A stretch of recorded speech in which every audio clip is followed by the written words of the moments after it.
Sesaat setelah ijab kabul, seorang mantan datang mengacaukan resepsi pernikahan Adelia dan Bagas.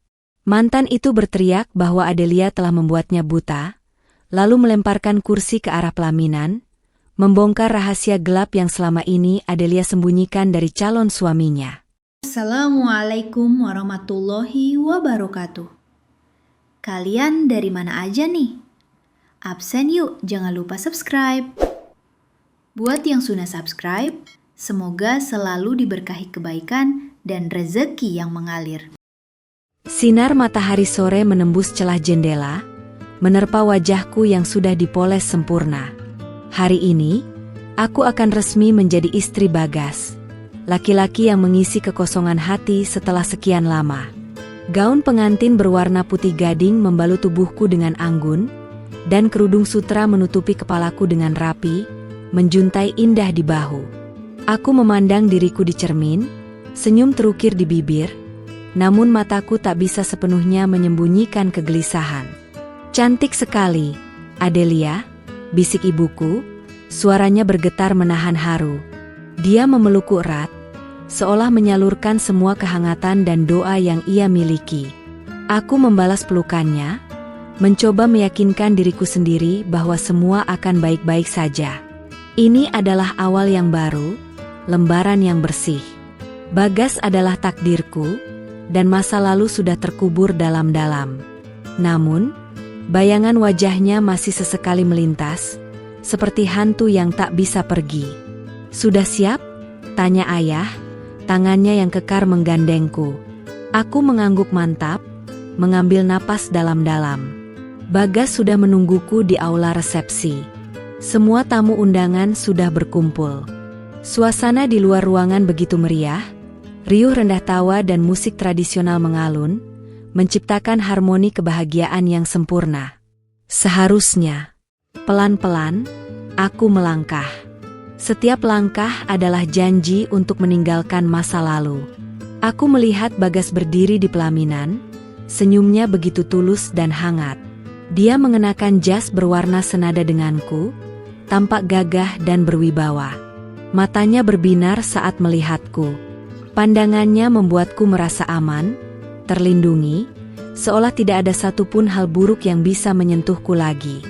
"Kamu terlihat seperti bidadari," bisik Bagas saat aku berdiri di sampingnya. Dia meraih tanganku, jemarinya yang hangat menggenggam erat. Aku menunduk malu, merasakan rona merah menjalar di pipi. Aku benar-benar mencintainya, dan aku berjanji akan memberikan semua yang terbaik untuknya. Dia adalah penyelamatku dari kegelapan yang hampir menenggelamkanku. Kami menyapa para tamu, berpose untuk foto, dan mendengarkan ucapan selamat. Semuanya berjalan sesuai rencana. Para tamu datang silih berganti, mengucapkan doa dan harapan terbaik untuk pernikahan kami. Kebahagiaan tampak terpancar di wajah semua orang, termasuk orang tuaku dan orang tua Bagas. Ini adalah momen yang paling ditunggu-tunggu oleh mereka. Tiba-tiba, pandanganku terhenti pada satu titik di tengah kerumunan. Ada seseorang yang berdiri membelakangi panggung, jauh dari tamu lainnya. Dia mengenakan kemeja lusuh dan celana jeans yang robek, sangat kontras dengan suasana formal di dalam gedung. Hatiku berdebar tak karuan. Ada firasat buruk yang merayap. Aku mencoba mengabaikannya, mungkin hanya imajinasiku. Bagas menyadari kegelisahanku. "Ada apa, sayang?" tanyanya lembut. "Tidak ada," jawabku cepat, sambil memaksakan senyum. "Hanya sedikit lelah." Dia mengusap punggung tanganku, memberikan kekuatan. Aku memejamkan mata sejenak, berharap kecemasan ini lenyap. Namun, rasa itu semakin kuat, seperti ada tali yang mencekik napasku. Aku mencoba fokus pada tamu yang sedang berfoto dengan kami. Seorang bibi yang dari dulu selalu ingin menjodohkan aku dengan anaknya. Dia tersenyum lebar, memuji kecantikanku. "Akhirnya ya, Adelia. Selamat, semoga langgeng." Aku mengangguk, mengucapkan terima kasih. Tapi pikiranku masih mengarah pada laki-laki aneh itu. Di tengah keramaian, Aku mencoba mencari sosok itu lagi. Dia sudah tidak ada di sana. Dadaku terasa lega. Mungkin aku terlalu paranoid. Mungkin itu hanya orang asing yang salah masuk. Ya, itu pasti. Aku kembali tersenyum, menikmati momen-momen indah ini. Momen yang sudah lama aku impikan. Seorang sepupuku datang menghampiri, memelukku dan Bagas. Dia membisikkan sesuatu di telingaku. Aku melihat Dimas di luar tadi. Sontak, tubuhku membeku. Darahku seolah berhenti mengalir. Sepupuku tersenyum, mengira itu hanya candaan. Aku tidak bisa membalas senyumnya. Jantungku berdebar kencang, kali ini bukan karena bahagia. Keringat dingin membasahi telapak tanganku. Rasanya seperti ada tangan tak terlihat yang mencekik leherku. Aku menoleh ke arah Bagas. Dia sedang berbicara dengan sahabatnya, tidak menyadari perubahan ekspresiku. Aku ingin berteriak, menyuruhnya pergi. Tapi lidahku keluh. Semua tamu di sekeliling kami tampak bahagia. Tidak menyadari bahwa kebahagiaan di pelaminan ini hanya tinggal hitungan detik saja. Seorang MC sedang mempersilakan tamu untuk menikmati hidangan yang sudah disediakan. Suara musik berganti, mengalunkan lagu-lagu romantis. Bagas melirikku, senyumnya masih sama. Kita makan dulu, yuk, ajaknya. Aku mengangguk, tapi pandanganku terus mengawasi pintu masuk. Aku berharap apa yang dikatakan sepupuku salah. Aku berharap Dimas tidak benar-benar di sini. Tiba-tiba, suara dentuman keras memecah keheningan. Semua mata tertuju ke pintu masuk. Aku melihat sosok yang sangat aku kenal, berdiri di sana dengan wajah penuh amarah dan dendam. Jantungku terasa jatuh ke dasar. Ini dia mimpi buruk yang selama ini aku takuti. Dia benar-benar datang. Wajah Dimas, yang terakhir kulihat 2 tahun lalu, kini berada di hadapanku. Matanya merah, rambutnya berantakan, dan kemeja lusuhnya tampak kotor. Ia berdiri di ambang pintu, menatap lurus ke arahku, seolah tidak ada orang lain di ruangan ini. Kerumunan yang tadinya ramai kini perlahan sunyi. Bisik-bisik mulai terdengar, mencoba menebak siapa sosok yang tiba-tiba muncul di acara sakral ini. Bagas menoleh, mengikutiku pandanganku. Dia mengernyitkan dahi, tidak mengenali Dimas. Siapa itu? Bisiknya pelan. Aku tidak bisa menjawab. Aku hanya menggeleng, berharap Bagas tidak bertanya lagi. Aku ingin lari, bersembunyi di balik gaun pengantinku, atau menghilang dari tempat ini. Namun, kakiku seolah terpaku di pelaminan. Dimas mulai melangkah maju. Setiap langkahnya terasa seperti guntur di telingaku. Ia berjalan dengan terhuyung-huyung, seolah mabuk, atau mungkin hanya dipenuhi amarah. Beberapa tamu mencoba menghindar, memberikan jalan baginya. Matanya tidak pernah lepas dariku. Tatapan itu menusuk, penuh dengan luka dan kekecewaan yang mendalam. Aku memejamkan mata sejenak, mencoba menenangkan diriku. Ini hanya ilusi. Dimas tidak mungkin ada di sini. Dia sudah berjanji tidak akan menggangguku lagi. Namun, ketika aku membuka mata, dia masih di sana, semakin dekat. Bagas merasa ada yang tidak beres.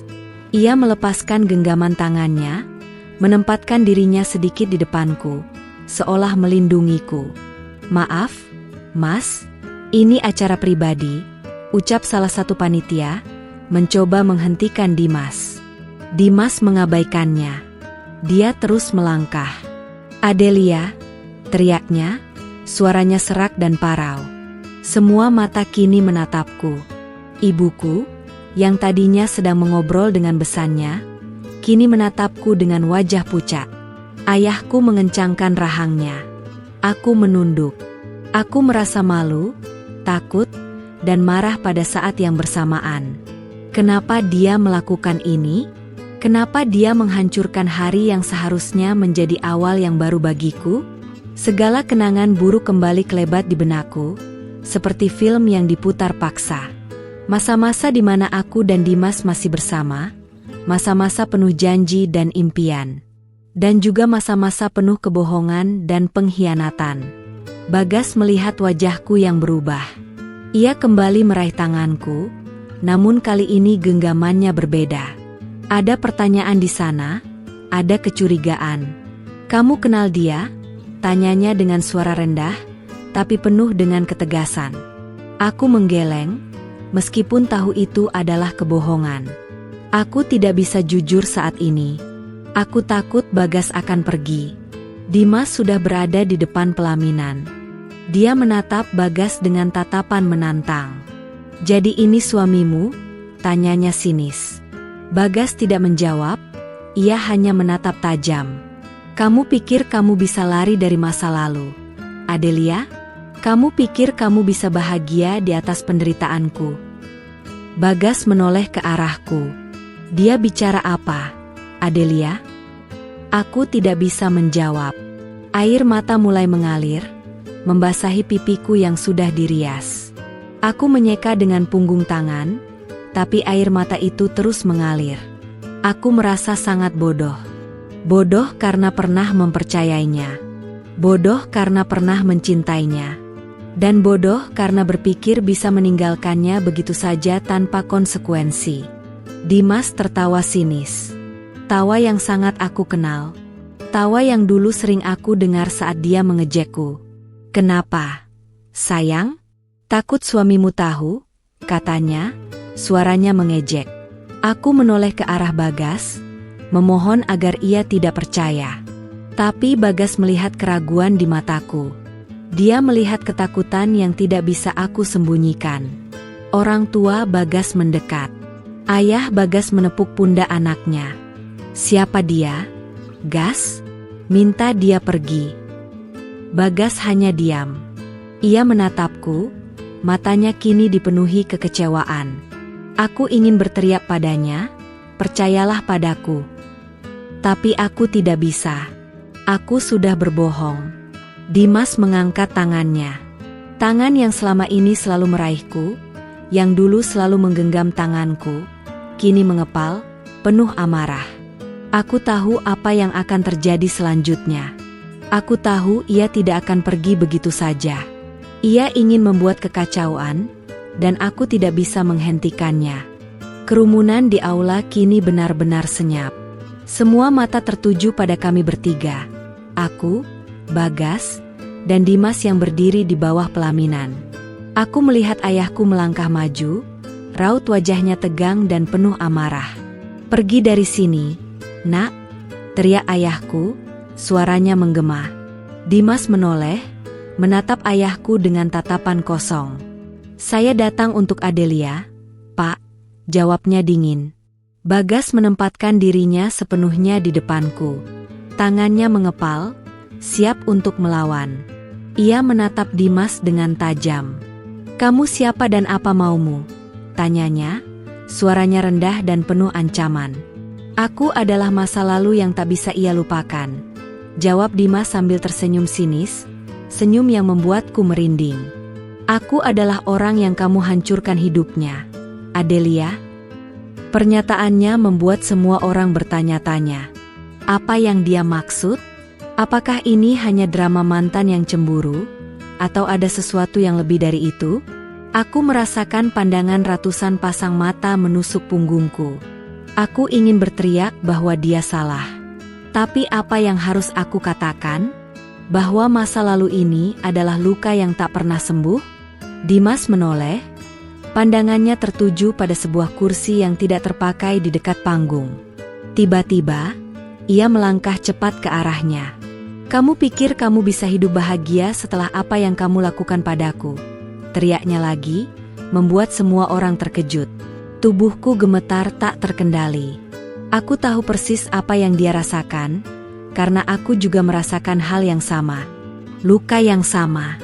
Aku teringat saat aku memutuskan untuk mengakhiri segalanya. Dia tidak mau menerima, mengancam akan menghancurkan hidupku jika aku meninggalkannya. Aku pikir itu hanya gertakan. Aku pikir dia hanya marah. Aku pikir setelah waktu berlalu, dia akan melupakannya. Tapi aku salah. Dia tidak pernah lupa. Dan dia benar-benar datang untuk memenuhi janjinya. Aku menutup mataku, berharap semua ini hanya mimpi buruk. Namun, aku merasakan tangan Bagas menggenggam tanganku lebih erat. Dia tidak lari. Dia tetap berdiri di sana, melindungiku. Jangan takut, sayang. Aku di sini, bisiknya, suaranya menenangkan. Tapi aku tahu, setelah ini, dia tidak akan melihatku lagi dengan cara yang sama. Kursi di tangan Dimas terayun ke depan. Aku melihatnya. Tepat ke arah pelaminan. Tepat ke arah kami. Wajahnya penuh dengan amarah. Ada kilatan gila di matanya. Aku ingin berteriak, tapi tidak ada suara yang keluar dari mulutku. Ini adalah akhir dari segalanya. Resepsi pernikahanku akan berakhir menjadi tragedi.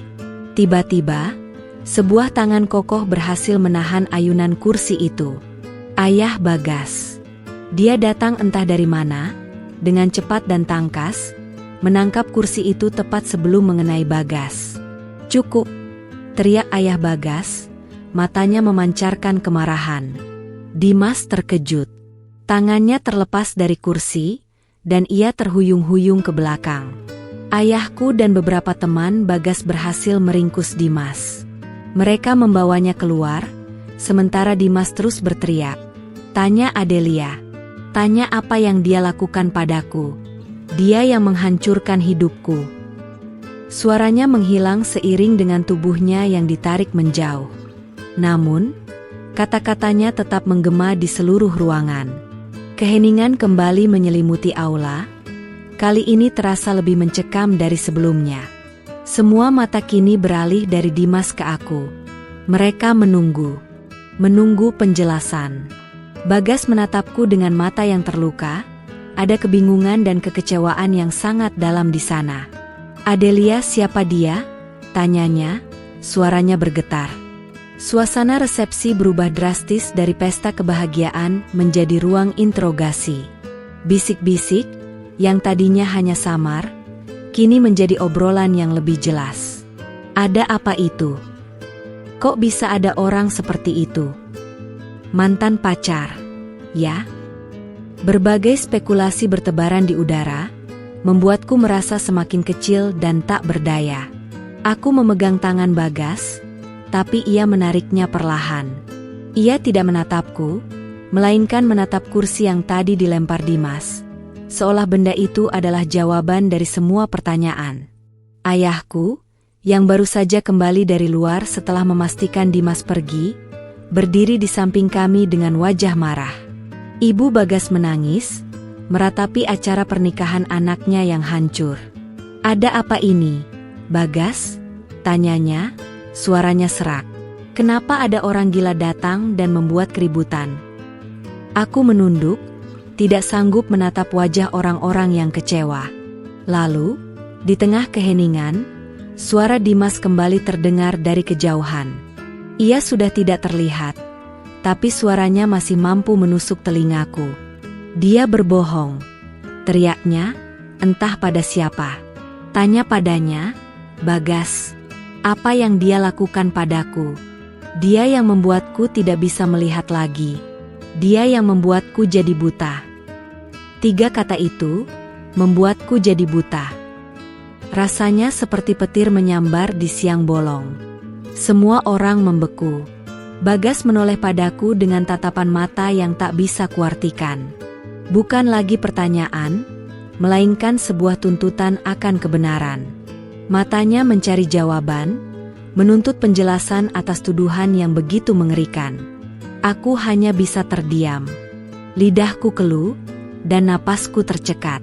Air mata yang sempat kering kini mengalir lagi, lebih deras dari sebelumnya. Tuduhan itu benar. Sebagian. Itu adalah kecelakaan yang tidak pernah aku inginkan, yang hancur lebur di depan mataku. Sebuah kecelakaan yang membuat kami berdua terluka, secara fisik dan mental. Sebuah luka yang tidak pernah bisa sembuh. "Adelia," panggil Bagas. Suaranya dingin, Sangat berbeda dari suaranya yang lembut dan hangat tadi. Apa yang dia bicarakan? Apa yang terjadi? Aku tidak bisa menjawab. Aku hanya menggeleng, berharap dia akan mengerti tanpa kata-kata. Tapi Bagas tidak mengerti. Ia hanya melihatku sebagai seorang pengkhianat. Tuduhan Dimas telah menghancurkan segalanya. Impian pernikahan yang indah, kebahagiaan yang sempurna, semua kini terasa hampa. Aku melihat Bagas mengambil langkah menjauh dariku. Tangan yang tadi menggenggamku kini berada di sakunya, mengepal. Ia tidak menyentuhku. Ia tidak lagi melihatku sebagai pengantinnya. Ia melihatku sebagai orang asing yang menyimpan rahasia kelam. Ibuku datang memelukku. Nak, tenangkan dirimu. Kita akan selesaikan ini di rumah. Tapi aku tahu, masalah ini tidak akan selesai semudah itu. Ini bukan hanya tentang keributan di resepsi. Ini tentang pengkhianatan, kebohongan, dan rahasia yang terungkap di depan semua orang. Bagas menoleh ke ayahnya. Ayah, tolong minta tamu pulang. Acara ini sudah selesai. Ayahnya hanya mengangguk, tanpa bisa berkata apa-apa. Ayah Bagas, seorang pria yang selalu berwibawa, kini tampak begitu terkejut dan kecewa. Ia tidak menatapku sama sekali. Di tengah kekacauan itu, aku melihat beberapa orang mengambil video dengan ponsel mereka. Aku tahu, besok pagi, cerita ini akan viral. Nama Adelia dan Bagas akan menjadi bahan perbincangan. Pernikahan yang seharusnya menjadi awal kebahagiaan, kini menjadi awal dari malapetaka. Aku merasa sangat bodoh. Sangat bodoh karena berpikir bisa mengubur masa lalu begitu saja. Aku melihat Bagas menoleh lagi padaku, dan kali ini, aku melihat matanya yang penuh dengan amarah. Kita bicara, katanya. Suaranya serak dan dingin. Bukan lagi ajakan, melainkan sebuah perintah. Aku mengangguk, tidak bisa membantah. Aku tahu, ini adalah momen di mana aku harus menghadapi konsekuensi dari semua kebohonganku. Aku merasakan semua mata mengikuti kami saat kami berjalan menuju ruangan pribadi. Setiap langkah terasa berat, seperti membawa beban 1000 kilo. Aku tidak tahu apa yang akan terjadi selanjutnya. Apakah Bagas akan meninggalkanku? Apakah dia akan mengusirku? Aku tidak tahu, dan itu adalah hal yang paling menakutkan. Di dalam ruangan, Bagas duduk di sofa, menenggelamkan wajahnya di kedua telapak tangan. Aku melihat bahunya bergetar. Aku tahu dia menangis. Aku ingin mendekatinya, memeluknya, dan menjelaskan segalanya. Tapi kakiku tak bisa bergerak. Aku tahu, sentuhanku hanya akan menambah rasa sakitnya. Aku menatapnya. Ia adalah laki-laki yang aku cintai. Laki-laki yang membuatku merasa berharga. Dan aku, dengan semua kebohongan ini, telah menghancurkan kepercayaannya. Aku adalah orang yang paling jahat. Aku pantas menerima semua ini. Semua kemarahan dan kekecewaan. Aku adalah orang yang seharusnya buta. Bukan dia. Ruangan itu terasa dingin dan pengap, seolah semua udara kebahagiaan di luar tadi telah ditarik paksa. Suara tangis ibuku dan ucapan-ucapan kecewa dari keluarga lain masih samar terdengar dari luar. Tapi di dalam sini, hanya ada keheningan yang memekakan telinga. Bagas masih duduk di sofa, punggungnya menghadap ke arahku. Aku berdiri di dekat pintu, tidak berani melangkah lebih dekat. Gaun pengantinku terasa berat, seperti belenggu yang mengikatku pada kebenaran yang mengerikan. Bagas akhirnya mengangkat kepalanya. Matanya merah, dan ada jejak air mata di pipinya. "Kenapa?" tanyanya, suaranya serak. Hanya satu kata, tapi kata itu menusukku lebih dalam dari pisau apapun. Aku tidak tahu harus memulai dari mana. Kenapa? Karena aku takut. Takut kehilangan dia. Takut kebenaran akan membuatku kembali sendiri. Aku minta maaf. Bagas, bisikku, air mata kembali mengalir. Aku tidak bermaksud. Tidak bermaksud, potongnya, suaranya meninggi. Tidak bermaksud berbohong padaku, tidak bermaksud menyembunyikan masa lalumu. Kenapa kamu tidak jujur? Adelia, kenapa? Ia berdiri, melangkah ke arahku, tatapannya penuh dengan amarah dan luka. Aku menunduk. Aku tidak sanggup menatapnya. Aku takut kamu akan pergi, ucapku pelan. Aku tahu ini berat. Aku tahu itu kesalahanku. Tapi aku sangat mencintaimu. Aku tidak mau kehilangan kamu. Bagas tertawa, tawa yang sinis. Kamu pikir dengan menyembunyikannya, aku tidak akan pergi, katanya. Kamu pikir aku akan baik-baik saja setelah tahu kamu memiliki rahasia sebesar ini. Aku menggeleng. Aku tidak tahu harus bagaimana. Aku sudah mencoba melupakannya. Aku pikir aku sudah berhasil. Melupakan? Ulang Bagas. Bagaimana bisa kamu melupakan hal seperti itu? Dia datang ke pernikahan kita, Adelia. Dia bilang kamu yang membuatnya buta. Apa yang terjadi? Tuntutannya begitu keras. Aku tahu, ia pantas mendapatkan jawaban yang jujur. Aku bersandar pada dinding, tubuhku lemas. Aku dan Dimas, kami berdua mengalami kecelakaan mobil. Aku yang menyetir. Aku memulai ceritaku. Suaraku bergetar, menceritakan kembali kenangan yang selama ini aku kubur dalam-dalam. Kami baru saja bertengkar. Aku menyetir dengan kecepatan tinggi. Lalu ada truk dari arah berlawanan. Bagas memejamkan mata, ia tidak ingin mendengar kelanjutannya. Tapi ia harus tahu. Aku harus jujur. Aku berhasil menghindar. Tapi mobil kami menabrak tiang listrik. Dimas berada di sisi penumpang. Dia terkena pecahan kaca. Salah satunya mengenai matanya. Suaraku tercekat, mengingat kembali pemandangan mengerikan itu. Dia buta total di mata kirinya. Lanjutku. Itu adalah kecelakaan. Itu bukan sengaja. Tapi dia menyalahkanku. Dia bilang aku sengaja, karena kami bertengkar. Dia tidak mau memaafkanku. Dia terus meneror dan mengancam. Aku takut. Aku takut sekali. Bagas menatapku. Matanya tidak lagi dipenuhi amarah, tapi rasa sakit. Aku meninggalkanmu, jawab Bagas, suaranya pelan. Bukan karena kamu pernah mengalami kecelakaan, tapi karena kamu tidak jujur padaku. Kamu membiarkan aku mencintai seseorang yang aku tidak kenal sepenuhnya.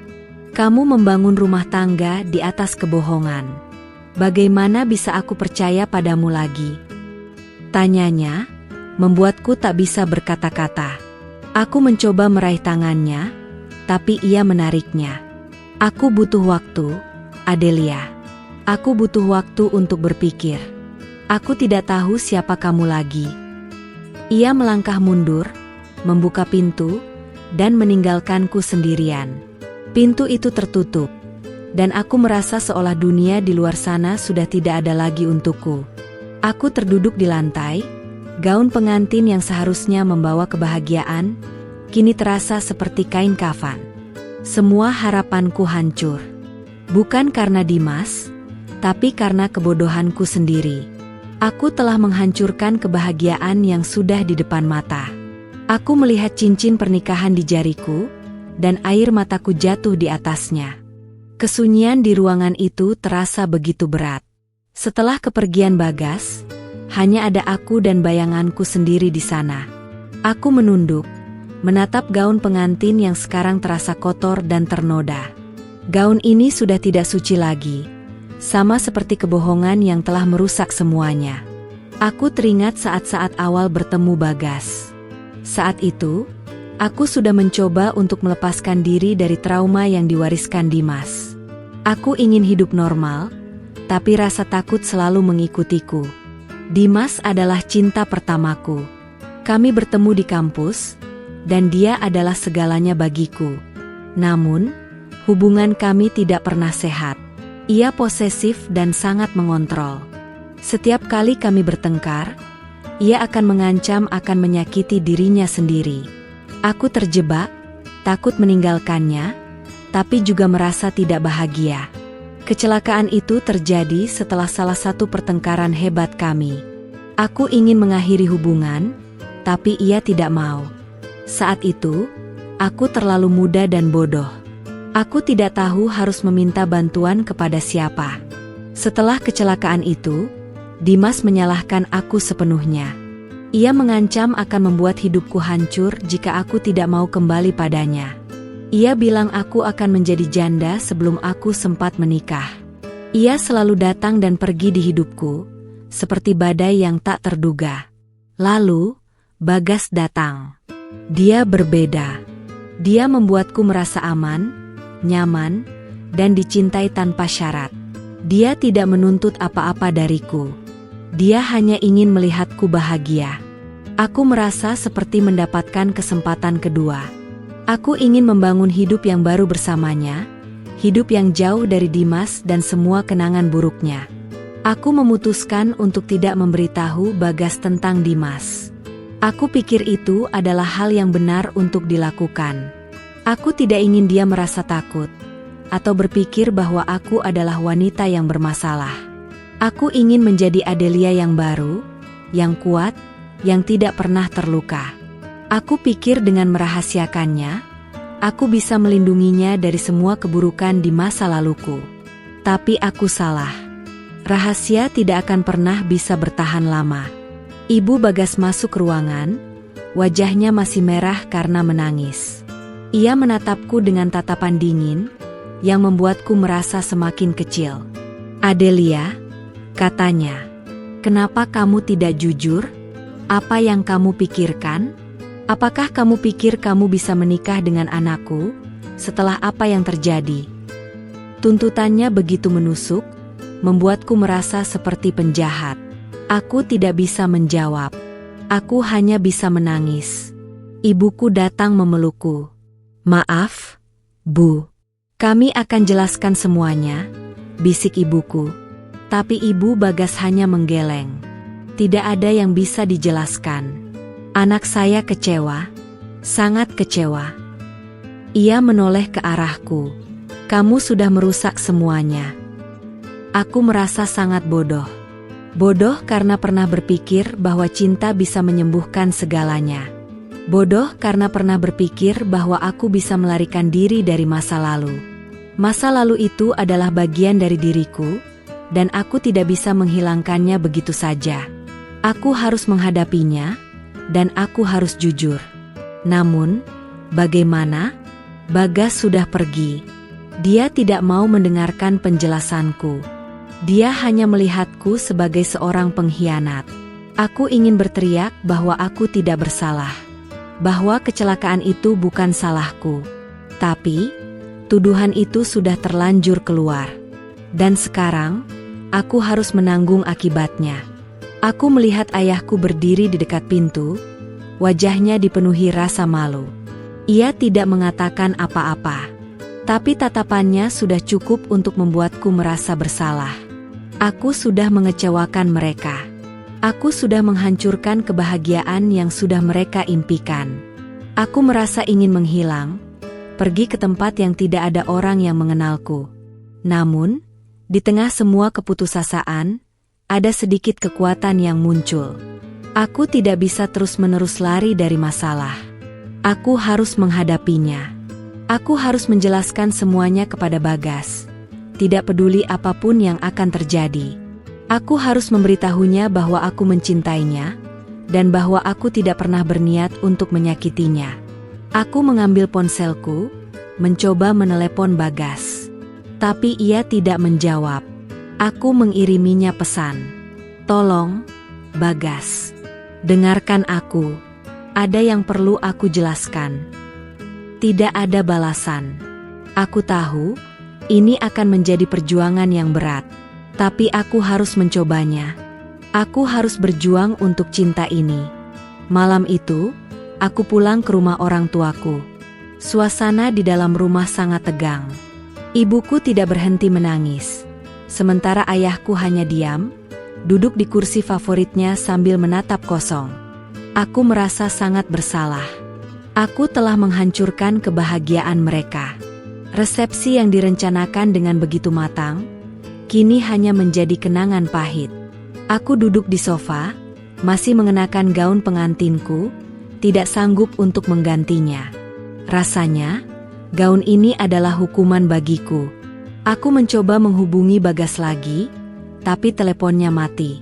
Aku mengiriminya pesan, tapi tidak ada balasan. Aku tahu ia butuh waktu. Aku tahu ia terluka.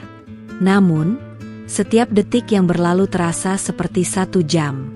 Aku ingin bertemu dengannya, memeluknya, dan menjelaskan semuanya. Tapi aku tahu ia butuh ruang.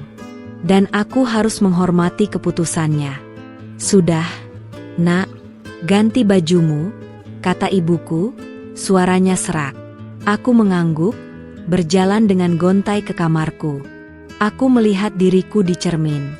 Wajahku pucat, dan mataku bengkak. Riasan pengantinku sudah luntur, menyisakan jejak hitam di bawah mataku. Aku melihat pantulan diriku yang rapuh dan tak berdaya. Aku membenci diriku sendiri. Aku berganti pakaian, memakai daster favoritku, lalu duduk di ranjang. Aku tidak bisa tidur. Pikiranku terus-menerus berputar. Mengapa Dimas melakukan ini? Apa yang ia inginkan?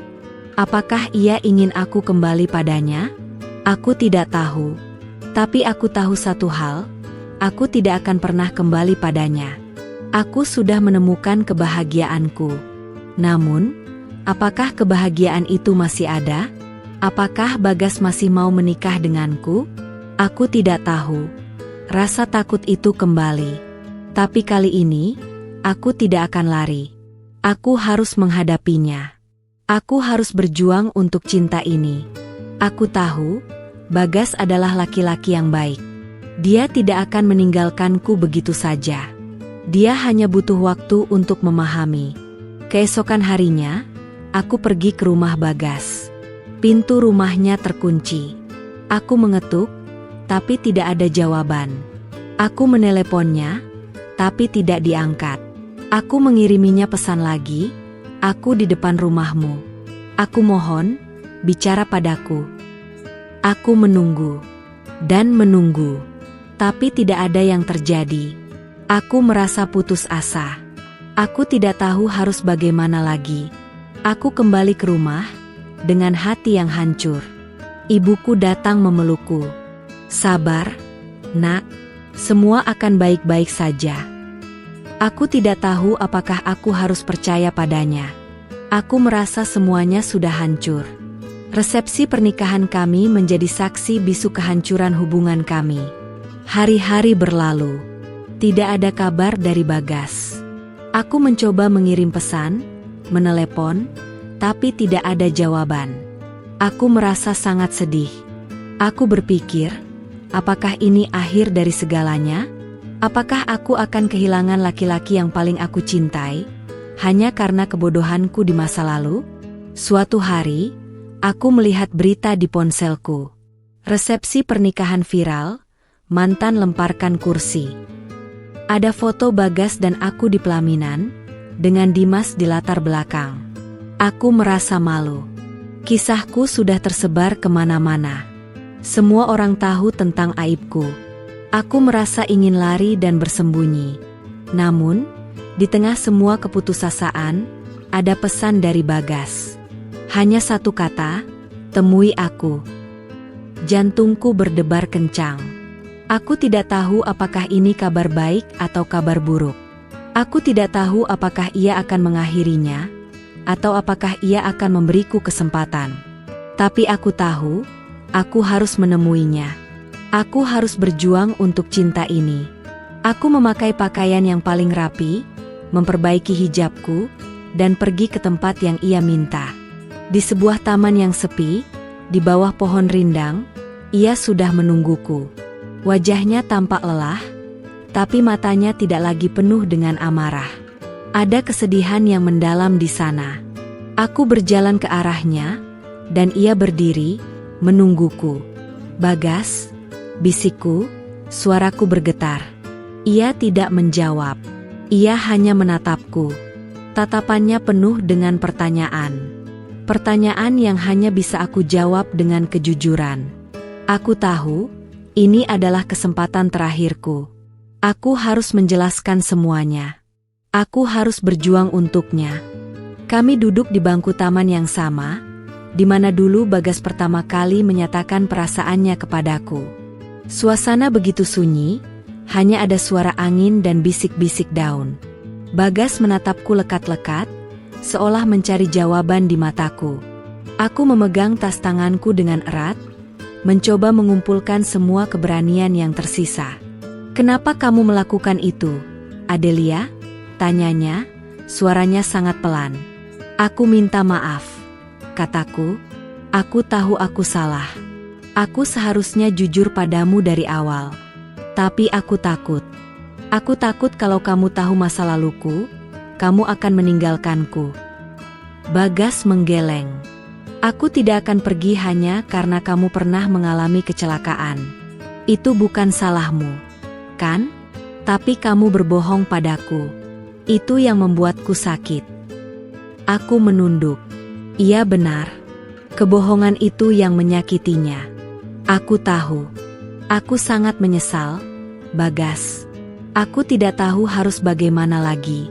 Aku sudah mencoba melupakan semuanya. Tapi aku tidak bisa. Dimas selalu datang dan pergi. Ia seperti bayangan yang tidak bisa pergi. Aku menceritakan padanya tentang Dimas, tentang hubungan kami yang beracun, tentang ancaman dan teror yang aku terima. Aku menceritakan tentang kecelakaan itu, dan bagaimana ia menyalahkan aku. Aku menceritakan tentang ketakutanku, dan bagaimana aku merasa seperti tidak ada jalan keluar. Aku menceritakan semuanya, tanpa menyembunyikan apapun. Bagas mendengarkan dengan seksama. Wajahnya berubah dari marah menjadi sedih. Ia mengusap pipiku, menghapus air mata yang mengalir. "Kenapa kamu tidak bilang padaku? Aku akan membantumu. Aku akan melindungimu. Kamu tidak harus menghadapi ini sendirian." Aku menangis. "Aku takut kamu akan jijik padaku." Bagas memelukku. "Aku tidak akan pernah jijik padamu, Adelia. Kamu adalah wanita yang paling kuat yang pernah aku kenal." Aku menceritakan padanya tentang pertemuan terakhirku dengan Dimas. Tentang bagaimana ia mengancam akan menghancurkan hidupku. Aku menceritakan padanya tentang bagaimana aku mencoba meyakinkan diriku sendiri bahwa ia tidak akan datang. Tapi ia datang. Dan ia berhasil menghancurkan segalanya. "Kita harus menghadapi ini bersama," kata Bagas. "Kita tidak bisa lari dari masalah. Kita harus menghadapi Dimas. Kita harus memberitahunya bahwa kita tidak takut lagi." Aku menatapnya. Matanya penuh dengan kekuatan. Aku tahu, aku tidak sendirian lagi. Kami memutuskan untuk bertemu dengan Dimas. Tidak sendirian, tapi bersama-sama. Aku mengiriminya pesan, mengajaknya bertemu di sebuah kafe. Ia membalasnya. "Aku akan datang." Jantungku berdebar kencang. Aku tidak tahu apa yang akan terjadi. Tapi aku tahu, ini adalah satu-satunya cara untuk mengakhiri semuanya. Kami bertemu dengannya di kafe. Dimas datang dengan wajah yang sama. Ia menatapku dengan kebencian. "Jadi kamu membawa suamimu?" tanyanya. "Apakah kamu takut?" Aku menggeleng. "Aku tidak takut, Dimas. Aku datang untuk mengakhiri ini. Aku datang untuk mengatakan bahwa aku tidak akan lari dari masa laluku lagi." Bagas memegang tanganku. "Cukup, Dimas," katanya. "Jangan ganggu Adelia lagi. Dia adalah istriku, dan aku akan melindunginya." Dimas tertawa. "Melindunginya dari apa? Dari kebenaran? Dia yang membuatku seperti ini. Dia yang menghancurkan hidupku." Bagas menggeleng. "Kamu yang menghancurkan dirimu sendiri, Dimas. Kamu yang tidak mau melepaskan masa lalu." Aku menatap Dimas. Matanya penuh dengan luka. Aku tahu, ia juga menderita. Aku minta maaf, Dimas, atas apa yang terjadi, kataku. Tapi itu adalah kecelakaan.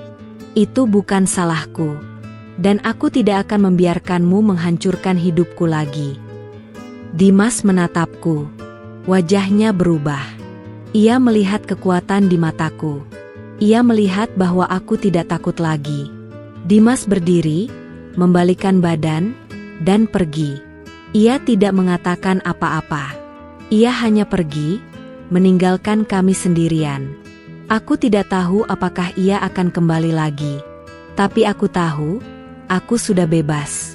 Aku sudah melepaskan beban yang selama ini aku bawa. Aku tidak takut lagi. Setelah pertemuan dengan Dimas, aku merasa seperti beban berat di pundakku terangkat. Bukan hanya karena Dimas tidak lagi mengancamku, tetapi karena aku sudah jujur kepada Bagas. Aku sudah menceritakan semuanya, dan dia menerimanya. Aku tahu, ini tidak akan mudah. Pernikahan kami sudah tercoreng di mata banyak orang. Tapi kami berdua sepakat untuk menghadapinya bersama-sama. Aku mencintaimu, Adelia, kata Bagas suatu sore, sambil memelukku erat. Kami duduk di sebuah kafe, jauh dari keramaian. Masa lalumu tidak akan mengubah perasaanku. Yang membuatku marah adalah kebohonganmu. Tapi aku mengerti kenapa kamu melakukannya. Dan aku memaafkanmu. Air mataku kembali menetes. Kali ini bukan karena sedih, tapi karena bahagia. Keluarga Bagas masih kecewa. Terutama ibunya. Ia merasa malu dan tidak bisa menerima kenyataan. Bagas mencoba meyakinkan ibunya, tapi ia hanya menggeleng. Kamu adalah anakku, Bagas. Tapi kamu tidak bisa menikah dengan wanita yang memiliki masa lalu seperti itu. Kami tahu, ini akan menjadi perjuangan yang panjang. Tapi kami berdua sepakat untuk tidak menyerah. Kami memutuskan untuk mengadakan resepsi sederhana lagi, hanya untuk keluarga dan teman terdekat yang benar-benar mendukung kami. Kami tidak ingin ada sorotan media, tidak ingin ada keramaian. Kami hanya ingin merayakan cinta kami, tanpa harus memikirkan pandangan orang lain. Namun, di tengah semua persiapan, Bagas menyadari sesuatu. Kita tidak akan bisa bahagia jika kita terus-menerus memikirkan apa yang orang lain pikirkan, katanya. Kita harus jujur kepada semua orang. Kita harus menghadapi mereka. Kita harus menunjukkan kepada mereka bahwa cinta kita lebih kuat dari segalanya. Aku mengangguk. Dia benar. Kita tidak bisa lari dari masalah. Kami mengadakan pertemuan dengan keluarga Bagas. Bagas menjelaskan semuanya, dari awal sampai akhir. Ia tidak menyalahkan aku, ia hanya menjelaskan. Adelia adalah wanita yang kuat. Ia telah berjuang melawan trauma yang ditinggalkan Dimas. Dan ia butuh dukunganku. Aku tidak akan meninggalkannya. Aku mencintainya, dan aku akan berjuang untuknya. Ibunya menangis. Tapi kali ini, tangisnya berbeda. Ada kelegaan di sana, ada kebanggaan. Ia melihat bagaimana Bagas berjuang untukku, dan ia melihat betapa tulusnya cinta kami. Ia memelukku, dan berkata, "Maafkan ibu, nak. Ibu terlalu egois. Ibu hanya ingin anak ibu bahagia. Dan jika kebahagiaan anak ibu ada di kamu, maka ibu akan dukung." Aku menangis di pelukannya. Aku merasa sangat lega. Akhirnya, kami bisa bernapas lega. Kami tidak perlu lagi bersembunyi. Kami tidak perlu lagi berbohong. Kami bisa menjadi diri kami sendiri, dan kami bisa membangun pernikahan kami di atas dasar kejujuran dan kepercayaan. Resepsi pernikahan kedua kami berlangsung sederhana. Hanya ada kami, keluarga terdekat, dan teman-teman yang setia. Tidak ada sorotan media, tidak ada keramaian. Hanya ada cinta dan kebahagiaan. Aku melihat Bagas tersenyum, senyum yang sama yang ia berikan padaku di hari pertama kami menikah. Kali ini, Senyum itu terasa lebih tulus dan lebih indah. Kami berdua berjalan ke arah pelaminan. Bukan lagi dengan hati yang ragu-ragu, tapi dengan hati yang mantap. Kami berdua tahu, perjalanan kami tidak akan mudah. Tapi kami berdua siap untuk menghadapinya. Karena cinta kami lebih kuat dari segalanya. Resepsi kedua kami sangat berbeda, namun terasa jauh lebih bermakna. Tidak ada kemewahan, tidak ada keramaian yang memekakkan telinga. Hanya ada kami, duduk berdampingan di sebuah ruangan yang didekorasi sederhana dengan bunga melati dan mawar putih. Ayahku, dengan wajah yang penuh haru, memberikan pidato singkat. Ia mengucapkan terima kasih kepada Bagas yang telah menerima putrinya apa adanya. Ia berjanji akan selalu mendukung kami. Ibuku tersenyum, dan matanya tidak lagi memancarkan kesedihan, melainkan kebahagiaan yang tulus. Bagas mengambil mikrofon. Ia menatapku, matanya berkaca-kaca. "Adelia," katanya, "kamu adalah hadiah terindah dari Tuhan. Kamu adalah wanita yang paling kuat yang pernah aku kenal. Aku berjanji akan selalu berada di sisimu, melindungimu, dan mencintaimu, apapun yang terjadi. Hari ini, kita memulai lembaran baru. Lembaran yang bersih. Dan aku berjanji akan menjaganya dengan segenap hatiku." Aku menangis, merasakan kebahagiaan yang meluap di dadaku. Setelah itu, kami makan malam bersama keluarga. Suasana begitu hangat. Tidak ada lagi bisik-bisik, tidak ada lagi tatapan curiga. Kami sudah menceritakan semuanya, dan mereka menerima kami. Kami tahu, kami tidak bisa menghapus apa yang terjadi di resepsi pertama. Tapi kami bisa membangun kenangan baru, kenangan yang lebih indah. Kisah kami, yang sempat menjadi bahan perbincangan, kini berubah menjadi inspirasi. Banyak orang yang menghubungi kami, menceritakan bagaimana mereka terinspirasi dari kisah kami. Kisah tentang cinta yang bisa bertahan, meskipun badai datang menerpa. Kisah tentang kejujuran yang bisa menyembuhkan luka. Kisah tentang penerimaan dan memaafkan. Kami memulai kehidupan kami sebagai suami istri.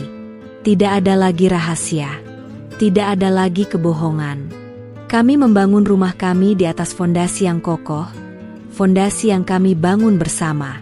Kami belajar untuk saling jujur, saling percaya, dan saling menerima. Kami belajar bahwa cinta sejati tidak hanya tentang kebahagiaan, tapi juga tentang bagaimana kita bisa melewati kesulitan bersama-sama. Suatu hari, Bagas datang ke rumah, membawa sebuah kotak. Ia membuka kotak itu, dan di dalamnya ada sebuah gaun pengantin. Gaun yang berbeda, gaun yang sederhana.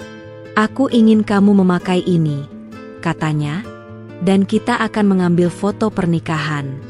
Foto yang tidak ada Dimas di dalamnya. Aku tersenyum.